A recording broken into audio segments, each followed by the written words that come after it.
Principios espirituales que glorifican a Dios. Principio cristocéntrico número 56.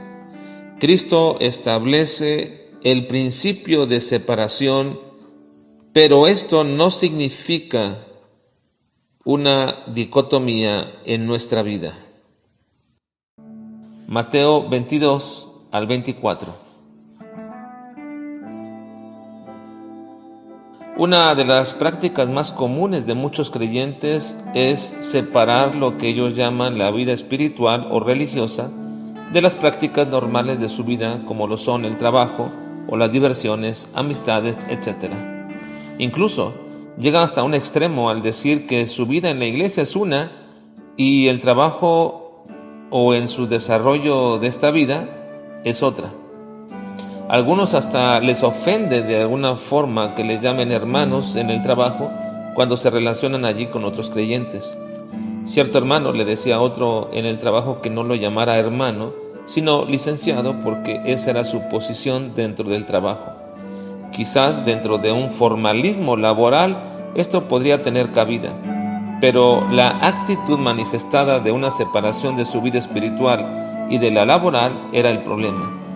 Esto es lo que llamamos una dicotomía de vida, es decir, separar en dos partes diferentes lo que es nuestra vida. Y me parece que esta es una práctica muy común de muchos que se llaman creyentes. Hacen una separación de su vida cristiana con una separación de su vida secular. Es decir, tienen una doble vida. Son cristianos los días domingos o los días de culto, pero siguen desenvolviéndose de forma natural y normal de acuerdo a la corriente de este mundo, de tal forma que según su apreciación de la vida cristiana, esta no debería interferir con el desarrollo normal como el que toda persona tiene. Por ello es que se les hace fácil participar de las mismas cosas que la gente de este mundo participa. Cristo dice en nuestro pasaje de este día que cuando le preguntaron de si les era lícito darle tributo al César, Cristo anunció uno de los principios más importantes de la vida práctica de un creyente. Les dijo: dad al César lo que es del César y a Dios lo que es de Dios. Y esto es lo que llamaríamos entonces el principio de separación. Es decir, hay cosas de este mundo que necesitamos hacer y que son nuestro deber, porque Cristo mismo dice que de otra forma no podríamos vivir en este mundo y entonces nos sería necesario salir de él.